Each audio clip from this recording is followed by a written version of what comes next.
Good evening, I'm Jessica Lee. Welcome to News on 2. The Finance Ministry today announced that the retail price of RON 95 will be reduced from 2 ringgit 20 cent to 1 ringgit 93 cent, while RON 97 from 2 ringgit 50 cent to 2 ringgit 23 cent, as well as diesel from 2 ringgit 18 cent to 2 ringgit 4 cent per litre, respectively, from tomorrow until the 11th of January. Elaborating further in a release statement, Finance Minister Lim Guan Eng said the retail prices of petrol would change weekly according to the automatic price mechanism, or the APM, in line with the global trend of falling oil prices. Now, he said the announcement of retail prices will be made every Friday and comes into effect from Saturday to Friday. The Finance Minister further stressed that these new prices will take into account the commissions of petrol station operators' margins as approved by the Cabinet on the 2nd of January 2019. Prime Minister Tun Dr. Mahathir Mohamad said he has not received any letter or official indication on claims that the Yang di-Pertuan Agong Sultan Muhammad V would abdicate. And he was asked to comment on talks that the Conference of Rulers had allegedly met recently amid speculation over the status of the Yang di-Pertuan Agong. Commenting on whether such a meeting was held, Tun Dr. Mahathir said he was not aware of it and only heard rumours like members of the public. The Premier said Sultan Muhammad V had reportedly resumed his duties. I didn't receive any letters or any official indication about anything, so I'm not going to talk about rumours. Reports on social media that had gone viral claimed that a special meeting of the Conference of Rulers had been held to ask Sultan Muhammad V to abdicate his position as the Yang di-Pertuan Agong earlier for specific reasons. Now, on another matter, Tun Dr. Mahathir said Malaysia will have discussions with Singapore on the dispute involving Malaysian airspace and the Seletar Airport of the Republic. Itu Kabinet telah putus supaya diadakan dengan Singapura.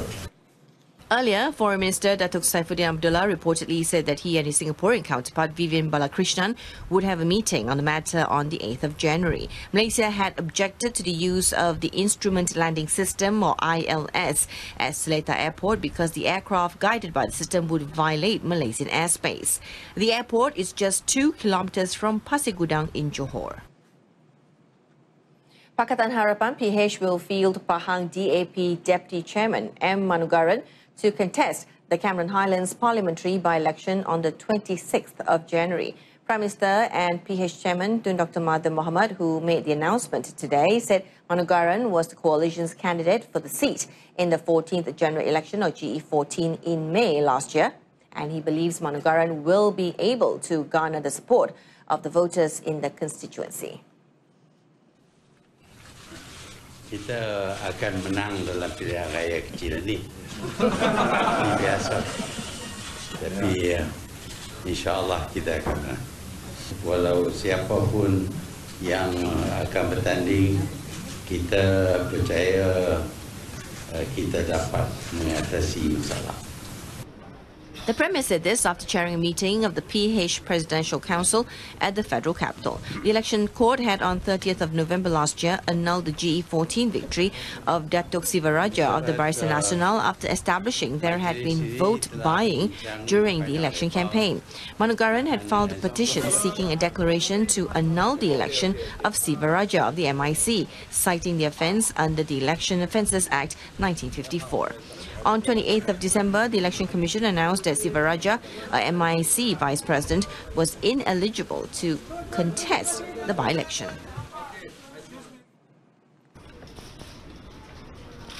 On a separate matter, Tun Dr. Mahathir said the Pakatan Harapan coalition remains strong despite claims by some that it has weakened. He dismissed the notion that the coalition was weak. But it is not weak. We are of the same views on most of the issues that we have discussed.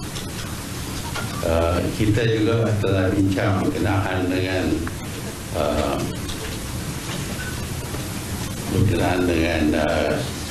hubungan kita dengan Sabah dan Sarawak which akan kita formalize dalam rundingan yang akan diadakan dengan kepimpinan di Sabah dan Sarawak. In another development, Tun Dr. Mahathir today said a proposal for recognition of the Unified Examination Certificate, or UEC, has to take into account sensitivities of all races and not just any specific group.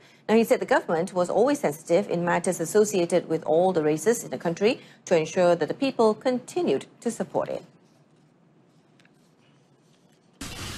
Saya tak kata saya tolak, saya cuma kata ada sensitiviti di kalangan orang Melayu dalam perkara ini, dan kita ambil kira semua sensitiviti, termasuk sensitiviti orang Cina, orang India, orang asli dan juga suku-suku kaum di Malaysia.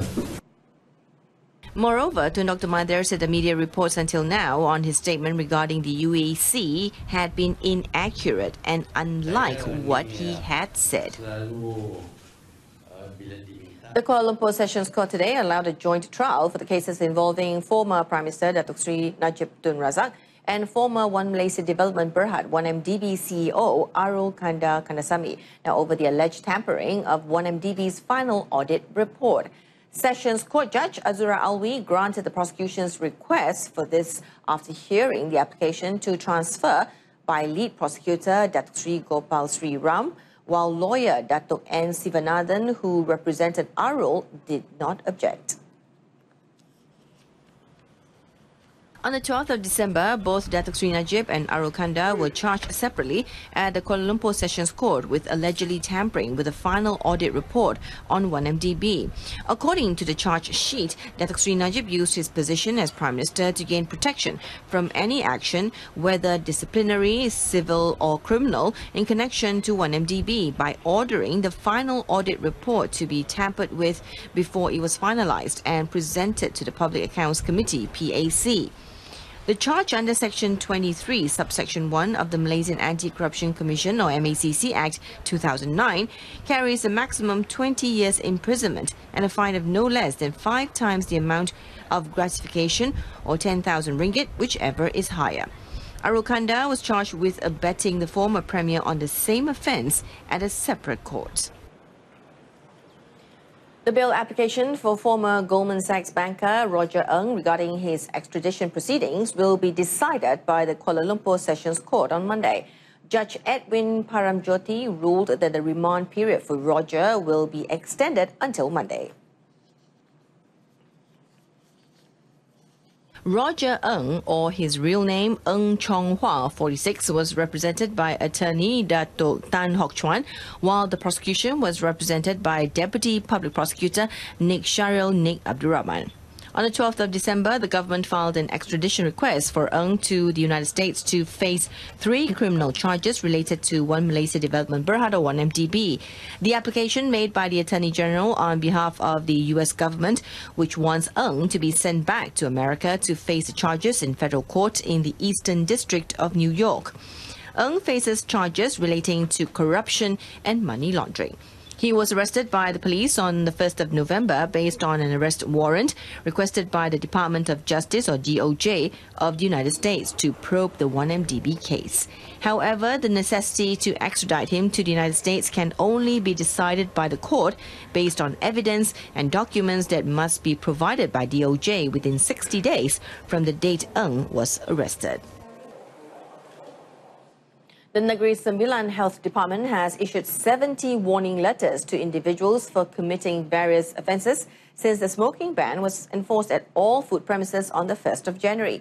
State Health, Environment, Cooperatives and Consumerism Committee Chairman S. Verapan said apart from that, 297 notices were issued to food premises owners for not displaying the no smoking signage, providing ashtrays and allowing customers to smoke at prohibited zone on the premise. Verapan said a total of 566 food premises were inspected and 1,561 leaflets on the smoking ban were distributed throughout the state within the 3 days. Kita bukannya menghalang hak mereka untuk merokok, tetapi di kawasan yang digazetkan oleh Kementerian Kesihatan ini mereka harus patuhilah. Sama seperti hak mereka untuk merokok, hak bukan perokok pun ada juga. So kita mahukan pihak-pihak mematuhi hak masing-masing dan kita harap perintah larangan ini dapat dilaksanakan dengan berkesan. Veerapan said this to reporters after distributing leaflets at Penghulu Cantik Food Court today. He said the enforcement teams would patrol the areas according to schedule and make surprise checks at high-risk areas, adding that 152 personnel were involved in the operation. Meanwhile, he said as per Regulation 12 subsection 1A, it was mandatory for premises owners to display the no smoking signage according to the stipulated measurement of 40 centimeters by 50 centimeters. A Melaka Historic City Council or MBMB parking collection booth in Taman Nirwana, Jalan Klebang Besar caught fire early this morning. Now, Central Melaka District Police Chief ACP Afzanizar Ahmad said the parking lot operator alerted the police of the incident at 2:20 a.m. Commenting further in a statement release, ACP Afzanizar said the fire department personnel are still conducting a detailed investigation to identify the cause of the fire. Meanwhile, Tanggabatu Fire and Rescue Station Commander Zaidi Kadiron said a 7-member team rushed the scene immediately after receiving a call. He said they were alerted at 1:02 a.m. and arrived at the location 10 minutes later. The fire at a 36-square-foot parking booth was extinguished within 16 minutes and 80% of the booth was destroyed.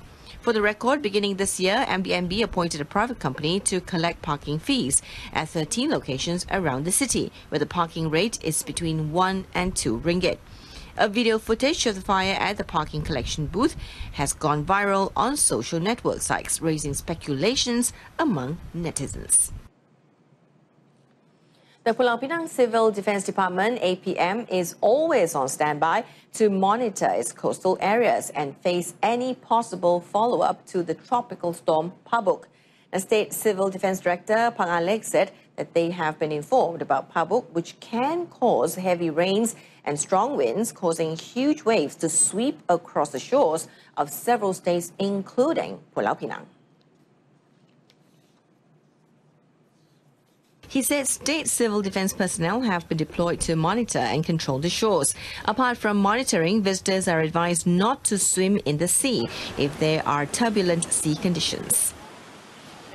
Untuk menjalankan tugas-tugas pemantauan di sepanjang pantai yang mempunyai menara APM. Dan pada masa sekarang, semua pantai yang mempunyai menara telah dipasang dengan bendera merah untuk memberi ingatan dan amaran kepada pengunjung pantai. The State Meteorological Department said the situation in Pulau Pinang was not as bad as in the East Coast states, adding that according to the forecast, the weather was expected to return to normal on Saturday. Bantuan Awal Persekolahan 2019 or BAP, a financial aid of 100 ringgit for qualified students, began its distribution today. In a statement, Education Minister Dr. Mazli Malik said the ministry had allocated 312 million ringgit to benefit over 3 million students from Standard 1 to Form 5. Overall, 3,121,774 primary and secondary school pupils qualify for the aid involving 10,175 government and government-assisted schools. Each qualified student will receive 100 ringgit each. Meanwhile, the Education Ministry will allocate 16 million ringgit to help the Sekolah Agama Rakyat and Sekolah Agama Negeri managed by the Islamic Development Department of Malaysia, JAKIM, and private schools registered under the Division of Private Education.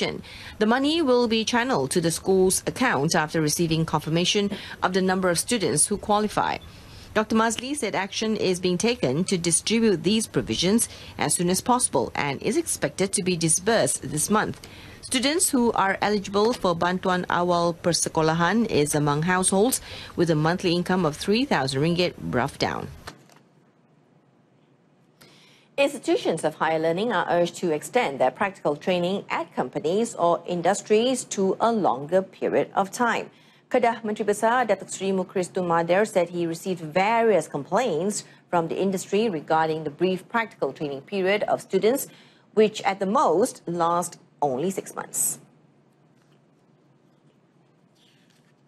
According to Datuk Seri Mukris, the current 6 months practical training period is not sufficient for industry players to provide experience and increase student skills and expertise in their respective fields. He said a lengthier training period that allows a student to understand the job and work assigned in more detail will enable industry employers to hire them for work.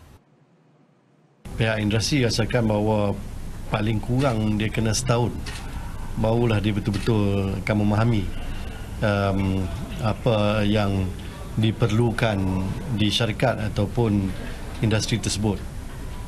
Jadi tujuan kami nak bincang perkara ini dengan IPT ialah supaya apa yang didedahkan kepada pelajar-pelajar ini dianggap sebagai sebahagian daripada kurikulum mata pelajaran ataupun jurusan yang diambil dan diberi kredit.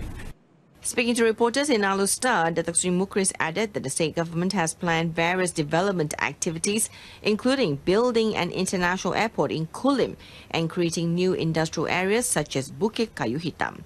This requires skilled manpower in the field. The Employees Provident Fund, EPF or KWSP, clarified that the purchase of Sungai Buloh land in Selangor by its wholly owned subsidiary Kuasa Land Sdn Bhd in 2012 has been conducted in a professional manner. In a statement, the EPF stated that the purchase of the 2,330-acre land from Aset Tanah Nasional Berhad or ATNB, a 100% owned special purpose vehicle or SPV by the Ministry of Finance, was done at an arm's length basis for the development of Kuasa Damansara. The fund said it followed a strict framework in all its investments, which required it to conduct robust due diligence prior to any transaction. The 2.28 billion ringgit purchase price was reflective of the fair market value of the land, given its prime location between Kota Damansara and Sungai Buloh. The EPF also said it had no knowledge of any subsequent arrangements between the Malaysian Rubber Board and ATNB, as raised by Primary Industries Minister Theresa Kok. On Thursday, Theresa revealed that in October 2010, ATNB acquired a land from the Malaysian Rubber Board or MRB for 1.5 billion ringgit, allegedly sold below market value. The land was then sold to EPF by MRB for 2.28 billion ringgit in 2012. Now, the race to Genting is heating up as defending champions Puchong United Badminton Club or Puchong United BC reigned supreme, securing a 13-8 win against Bandar Maharani Badminton Club or Bandar Maharani BC on day 11, stage 1 of the SSPL 2018-2019 at the Gemin Mall, Cyberjaya. Playing without stalwart Goh Yap Chin, who was still down with fever, Puchong United BC still had enough fuel in the tank to win all 4 of their matches before sacrificing their final men's singles match to Bandar Maharani BC. World number 6 Lee Cheok Yu from Hong Kong opened proceedings with a 3-1 win against Lim Chong King in the men's singles before national junior Ho Yen Mei extended Puchong United BC's lead to 6-3 with a 3-2 victory over Yap Yi in the women's singles. Former national player Tan Boon Hyung then continued his fine run in the SSPL, partnering Ong Yu Sin to devastating effect in overcoming local pair Wong Tian Chi, Yap Roy King with a 3-0 win to increase Puchong United BC's advantage to 9-3. Mixed doubles pair Lim Kim Hwa Ng Xiao Yao then made sure of the overall victory with a hard-fought 3-2 win over Razlan Shah Rizwan Shah, Yap Ri Chen for an unassailable 12-5 scoreline. In the final men's single, Tan Kian Ming lost 1-3 to junior shuttler Ng Junyan for Bandar Maharani BC's consolation win. Puchong United BC now have one more tie left to play stage 1 against Petaling BC on Sunday. The winners of the encounter will most likely decide the identity of one of the teams filling up the top 2 automatic qualifying spots for the finals at the Arena of Stars Resorts World Genting. In a later match, star-studded Ampang Jaya Badminton Club, or Ampang Jaya BC, overcame a loss in the opening and final men's singles matches represented by Tan Jia Wei and Lee Ji Jia to win 11-7 against Bukit Mertajam All-Stars Badminton Club, BM All-Stars BC.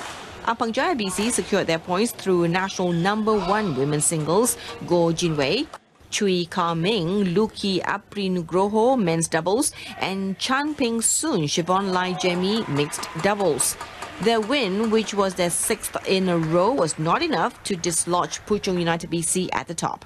However, with 2 teams qualifying automatically for Genting, Ampang Jaya BC could still tighten their grip on second place with 1 more match to play. The final is expected to take place between 24th to 27th of January in Genting Highlands. And that concludes this evening's edition of News on 2. In our top story, weekly fuel-managed float system resumes. Join us again at 12:30 tomorrow afternoon. I'm Jessica Lee. Thank you for watching.